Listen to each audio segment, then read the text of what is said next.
Modern Indian ഹിസ്റ്ററിയുടെ വളരെ important ആയിട്ടുള്ള ഒരു ടോപ്പിക്കാണ് ഇന്ന് നമ്മൾ ഡിസ്കസ് ചെയ്യാൻ പോകുന്നത്. ദാറ്റ് ഈസ് ചമ്പാരൻ സത്യാഗ്രഹം.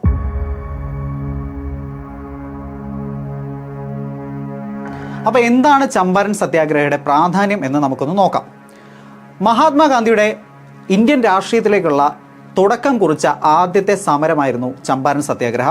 ഇത് നടക്കുന്നത് 1917 നമ്മൾ ആദ്യം നോക്കാനുള്ളത് ചമ്പാരൻ എന്ന് പറയുന്ന സ്ഥലം എവിടെയാണെന്നുള്ളത്. ചമ്പാരൻ എന്ന് പറയുന്നത് ബീഹാറിലെ ഒരു റീജിയനാണ്. അവിടുത്തെ കർഷകർ നേരിട്ട കുറച്ച് പ്രശ്നങ്ങളാണ് ഈ ഒരു ഇഷ്യൂലേക്ക് പോയത്. അപ്പോൾ അവിടുത്തെ കർഷകർ നേരിട്ട ഇഷ്യൂ എന്താണെന്നുള്ളത് നമുക്ക് ആദ്യം നോക്കാം. അന്നവിടെ നിലനിന്ന ഒരു സിസ്റ്റമായിരുന്നു തിങ്കത്തിയ സിസ്റ്റം. അപ്പോൾ എന്താണ് തിങ്കത്തിയ സിസ്റ്റം എന്നുള്ളത് നമുക്ക് ആദ്യം ഒന്ന് മനസ്സിലാക്കാം. ഒരു ലാൻഡിനെ 20ആയി മുറിച്ചിട്ട് അതിൽ 3 ഭാഗത്ത് കമ്പൾസറി ആയിട്ട് ഇൻഡിഗോ അഥവാ നീലം കൃഷി ചെയ്യുക എന്നുള്ളതായിരുന്നു തിങ്കത്തിയ സിസ്റ്റം. ഇത് കർഷകരെ കൊണ്ട് ഫോഴ്സ്ഫുള്ളി ചെയ്യിപ്പിച്ചിട്ടായിരുന്നു. കർഷകർക്ക് ഒരു താല്പര്യമില്ലായിരുന്നു ഈ ഒരു ഇൻഡിഗോ കൾട്ടിവേഷൻ നടത്താനായിട്ട്. അപ്പോൾ എന്തിനു വേണ്ടിയിട്ടാണ് ഇത് ചെയ്തതെന്ന് വെച്ചാൽ ഇൻഡിഗോ അന്ന് മാർക്കറ്റിൽ വളരെയധികം വാല്യൂ ഉള്ള ഒരു കാര്യമായിരുന്നു.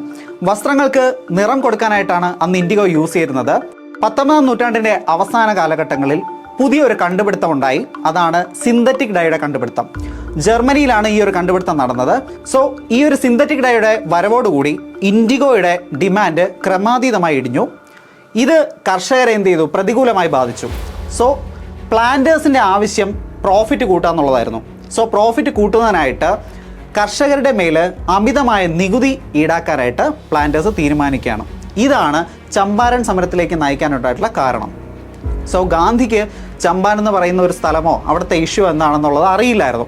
സോ ഗാന്ധിയെ ഒരാൾ ഈ ഒരു പ്രദേശത്തേക്ക് ഇൻവൈറ്റ് ചെയ്യാണ് ചെയ്തത്. ചമ്പാരൻ ഇഷ്യൂലേക്ക് ഇൻവൈറ്റ് ചെയ്യാണ് ചെയ്തത്.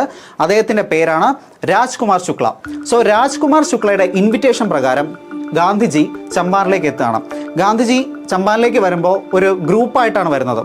അതിൽപ്പെട്ട വ്യക്തികളാണ് ഒന്ന് രാജേന്ദ്ര പ്രസാദ്, JB കൃപലാനി പോലുള്ള ഇമ്പോർട്ടൻ്റ് ആയിട്ടുള്ള ലീഡേഴ്സ്. സോ അവർ ചമ്പാരനിലേക്ക് എത്തുകയും ചമ്പാരനിലെ ഇഷ്യൂസിനെ പറ്റി പഠിക്കുകയും ചെയ്യാണ്. ചമ്പാരനിലെ കർഷകരുടെ പ്രശ്നങ്ങളെ പറ്റി മനസ്സിലാക്കുന്നു. സോ ഗവൺമെൻറ് എന്താണ് ചെയ്തതെന്ന് വെച്ചാൽ ഗവൺമെൻറ് ഗാന്ധിയോട് പറഞ്ഞു ചമ്പാരനിൽ നിന്ന് പുറത്തു പോകണം. കാരണം സൗത്ത് ആഫ്രിക്കയിൽ ഓൾറെഡി ഗാന്ധി എന്ത് ചെയ്തിട്ടുണ്ട്? വലിയൊരു മൂവ്മെൻറ്റ് കാഴ്ചവെക്കുകയും സോ ഇത് മുന്നിൽ കണ്ടിട്ട് ഗാന്ധി അവിടെ വന്നു കഴിഞ്ഞാൽ ഇതൊരു വലിയ സമരമായി മാറുമെന്നും അത് തങ്ങൾക്ക് തലവേദനയാകും എന്ന് മനസ്സിലാക്കിയ അഡ്മിനിസ്ട്രേഷൻ ഗാന്ധിയോട് അവിടെ നിന്ന് പിന്തിരിഞ്ഞു പോകണം എന്നാവശ്യപ്പെടുകയാണ്. പക്ഷേ ഗാന്ധി ഇത് അനുസരിക്കുന്നില്ല. എന്ത് പ്രതികൂല സാഹചര്യം വന്നു കഴിഞ്ഞാലും അവിടെ തന്നെ ഉറച്ചു നിൽക്കുമെന്നുള്ളൊരു തീരുമാനത്തിലേക്ക് ഗാന്ധി എത്തുകയാണ്. അങ്ങനെ ബ്രിട്ടീഷ് അഡ്മിനിസ്ട്രേഷൻ ഗാന്ധിക്കെതിരെ കേസെടുക്കുകയാണ്. ഇവിടെ നമ്മൾ മനസ്സിലാക്കേണ്ട ഒരു ഇമ്പോർട്ടൻ്റ് ആയിട്ടുള്ള പോയിന്റ്, എന്തുകൊണ്ടാണ് ചമ്പാരൻ സമരത്തെ ആദ്യത്തെ നിയമലംഘന സമരം അഥവാ സിവിൽ ഡിസോബീഡിയൻസ് മൂവ്മെൻ്റ് ആയിട്ട് കണക്കാക്കുന്നത്? ബ്രിട്ടീഷ് അഡ്മിനിസ്ട്രേഷൻ്റെ ഓർഡറിനെ ലംഘിച്ചു എന്നതുകൊണ്ടാണ് ഈ ഒരു സമരത്തെ ആദ്യത്തെ നിയമ ലംഘന സമരമായിട്ട് കണക്കാക്കുന്നത്.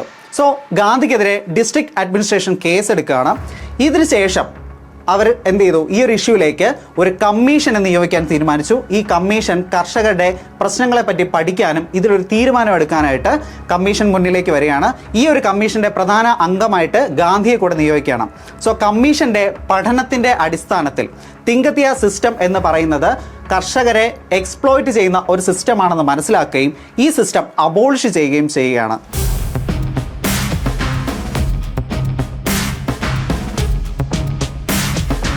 മാത്രവുമല്ല കർഷകരുടെ മേൽ അമിതമായി ചുമത്തിയ നികുതി അവർക്ക് തിരിച്ച് കോമ്പൻസേഷനായി കൊടുക്കാനും എന്ത് ചെയ്തു? ഈ ഒരു കമ്മീഷൻ തീരുമാനം ഉണ്ടായി.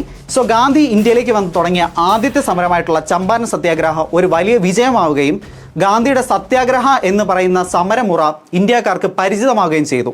ഇത് ഗാന്ധിയുടെ പിന്നീടുള്ള രാഷ്ട്രീയത്തിലേക്കുള്ള കടന്നുവരവിന് തുടക്കം കുറിച്ച ഒരു സമരമായിട്ടും കൂടെ നമുക്ക് അടയാളപ്പെടുത്താവുന്നതാണ്. Thank you.